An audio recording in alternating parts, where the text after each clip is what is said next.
दिया कि अगर अवाम के आप मैंडेट को बहाल नहीं करते, ना हम असेंबली चलने देंगे, ना हुकूमत चलने देंगे, ना हम इस खुदादार ममलिकत को इस फ्रॉड के नीचे अवाम के मैंडेट पर डाका डालने देंगे। और हमने 3 दिन ये साबित किया असेंबली में कि हम एहतजाज कुनाए, हम अवाम की आवाज़ बनकर हर फोरम पर, क्योंकि हमसे पूछता है वोटर कि हमने इतना मैंडेट हैवी आपको दिया, आपने हमारे हुकूक के क्या किया। तो अगर इस तरह से डाका मारते हैं, और आइन में देखिए, आइन में सिर्फ और सिर्फ अवाम ही मुक़्तदिर हैं। आइन में सिर्फ और सिर्फ आर्टिकल 7 में अवाम को हक है नुमाइंदे भेजने का असेंबली में और पार्लियामान में, और उन्हीं से जो है हुकूमत बनती है, अवामी नुमाइंदे से। इसमें ना मुक़्तदिर हल्का है कोई, ना फरिश्ते हैं, ना अदलिया है।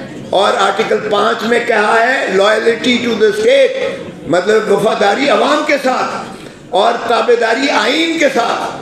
ये है रूल ऑफ लॉ, ताबेदारी आइन के साथ। ये हर पाकिस्तानी शख्स पर फर्ज है, चाहे वो आर्मी चीफ है, चाहे वो चीफ जस्टिस ऑफ पाकिस्तान है, चाहे वो कोई भी है पाकिस्तान में, बड़े से बड़ा भी है, वो अवाम का है। अरे भाई, अवाम के खून पसीने की कमाई के टैक्सों से तुम्हें तनख्वाह मिलती है, तुम्हें मराहत मिलती है, तुम ये सारे जो कुछ आन बान शान है वो अवाम के खून पसीने की कमाई के टैक्सों से है। तो फिर तुम जो तुम्हें तनख्वाह देता है, तुम उसके ऊपर मलकियत का हक कैसे जिताते हो? और एक ही इदारा है पार्लियामान जो अवाम है, जिनको प्रीमेसी और सुपरमेसी है, बाकी कोई अवाम ये वो इदारा नहीं है। बाकी सब सर्विस ऑफ पाकिस्तान है, बाकी सब मुलाजिम है रियासत के, चाहे वो अस्करी क़यादत हो, चाहे वो अदलिया हो, चाहे कोई भी हो, वो मुलाजिम है अवाम के टैक्सों से तनख्वाहें लेने वाले अवाम के बादशाह कैसे बन जाते हैं। अब आपने जो है ताजपोशी के लिए लंदन से एक शख्स को लेकर आ गए हो, उसको देखने लायक है उसकी शक्ल। जब वो पार्लियामान में बैठता है तो वो इतना शर्मिंदा होता है अपने ज़मीन तले, ऐसे लगता है कि वो ज़मीन फट जाएगी और ये दफन हो जाएगा। मैं तो पहले ही कहता था कि अनकरीब ये फ्लाई आउट करेगा, लंदन वापस जाएगा और कहेगा मुझे क्यों बुलाया। और भाई साहब को अब बंदर बांट हो रही है रियासती ओहदों की। एक शख्स को सदर बना दिया है, एक को वजीर आजम बना दिया है, एक को वजीर आला बना दिया है, किसी को गवर्नर बना रहे हैं, किसी को वज़रा बना रहे हैं। ओ भाई, ये अवाम की अमानत है, आपकी अवाम की अमानत में आप कैसे ख़यानत कर सकते हो और कैसे हम होने देंगे? रूल ऑफ लॉ की नफी नहीं होने देंगे।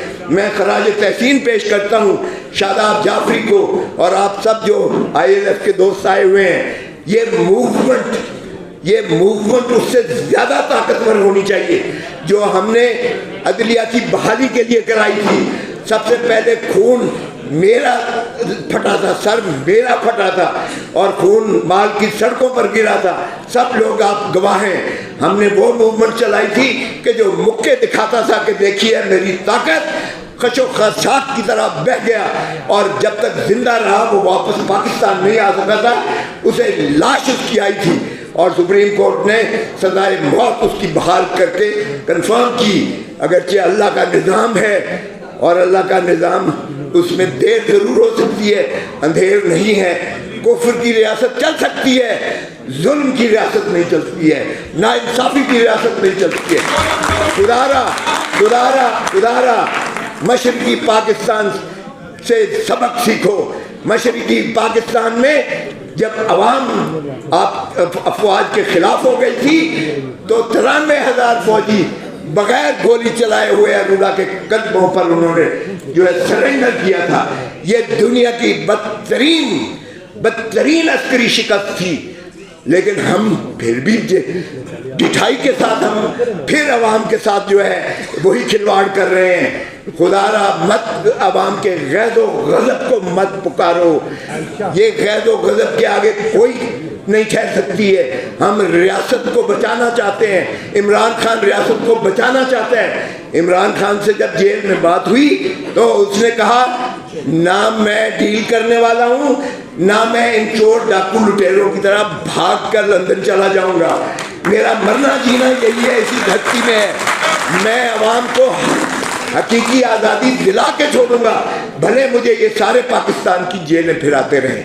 ये है उस मर्द आहन, मर्द मोमन का ये है आज़्म। वो आपके लिए लड़ रहा है, आपके मुस्तकबिल के लिए लड़ रहा है, आपके बच्चों के लिए लड़ रहा है। ये चोर डाकू लुटेरे 3 मरतबा धरती माँ को लूट कर, और ये जो है इन्होंने 3 नस्लें आपकी 3 नस्लें गिरवी करके रख दी हैं। आज जो बच्चा पैदा हो रहा है वो बगैर सांस लिए 3 लाख रुपए मकरूज पैदा हो रहा है। चौथी मरतबा ये चाहते हैं कि फिर इस धरती माँ को उस वल्चर्स की तरह नोच कर इसका जो है बाकी का ढांचा भी खा के फिर भाग जाए, तो ये हम होने नहीं देंगे। पाकिस्तान के अवाम ने मैंडेट हमें इसलिए नहीं दिया कि हम जाकर ऐवानों में वहाँ गुलछरे उड़ाएं, ना हम इन्हें जीने भी नहीं देंगे इन्हें। इंशाअल्लाह आप देखेंगे उमर अयूब हमारे कायदे हिज़्ब इख्तिलाफ हैं, हम इनकी क़यादत में, इमरान खान की क़यादत में, इमरान खान के विजन को हम पूरा करके छोड़ेंगे इंशाअल्लाह। जो उसका अज़्म है कि वो सही माने में रियासत को मुक़्तदर करके अवाम को आज़ादी दिलाएगा, इंशाअल्लाह हम इसको पूरा करेंगे। इस तरह बहनों को उठाया गया और फिर जिस तरह से ब्लैकमेल किया गया कि उनकी वीडियोस बनाकर और फिर उनसे जो है जाके मीडिया पर लाकर और उनके से तौबा तायब करवा कर और किसी उसकी मजम्मत करवाई गई और कहा गया कि पीटीआई से मैं तौबा तायब होता हूँ या होती हूँ। ये भी ज़रा देखें कि क्या हुआ, और फिर उसके बाद चलते जाइएगा ज़रा कि जो जुल्म और बर्बरियत रवा की गई इमरान खान को बायोमेट्रिक कमरे से, इस्लामाबाद हाई कोर्ट के बायोमेट्रिक कमरे से गिरफ्तार किया गया, वर्दी में लोगों ने गिरफ्तार किया और सुप्रीम कोर्ट ने फैसला दिया कि ये तज़हीक है अदलिया की, और सुप्रीम कोर्ट ने उन्हें मुखलिसी दी इमरान खान को। अब जरा देखिए 9, 10, 11, 12 मई इमरान खान उनकी तहवील में है, कस्टडी में है, और 200 मुकदमात जो है इमरान खान पर कर दिए जाते हैं, और 200 से ज़्यादा कई मुकदमात जो है यहाँ उमर अयूब साहब बैठे हुए हैं, यहाँ जितने हमारे अकाबरीन बैठे हुए हैं उन पर कर दिए गए। ये एक ऐसी जुल्म बर्बरियत की दास्तान की गई, कभी आपने ऐसा सुना होगा?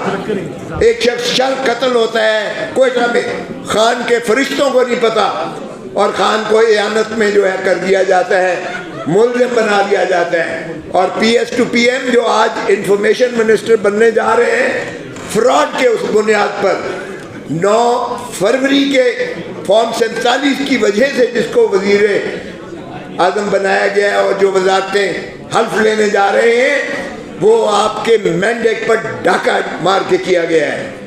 एक पार्टी जिसको बांधकर, हाथ पैर बांधकर उसको मैदान जंग में उतारा जाता है, और दूसरी तरफ पूरा ज़बरदस्त मुसल्ला होकर एक देव कामत जो शख्स आता है और आफरीन है अवाम पर कि अवाम ने उसे चारों शाने चित करके गिराया, और हाथ पैर बंधे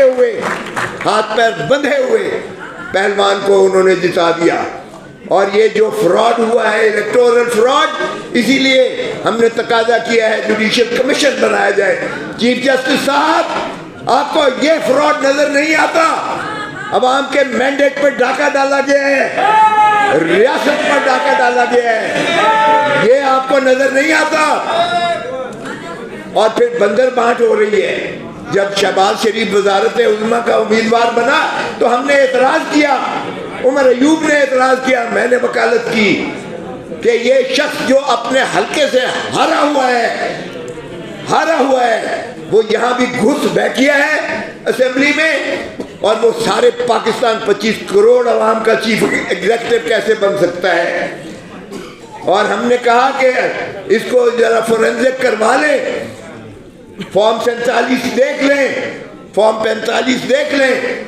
और इन्होंने अगले दिन इन्होंने वेबसाइट पर डाला इलेक्शन कमीशन ने, और बच्चे ने देखा कि कितना बड़ा फ्रॉड। और भाई तुमने 825 को अगर 325 किया तो कम से कम कोई अकल तो इस्तेमाल कर लेते, या आपने 1500 में से एक काट दिया और 1000 कम कर दिया वोट।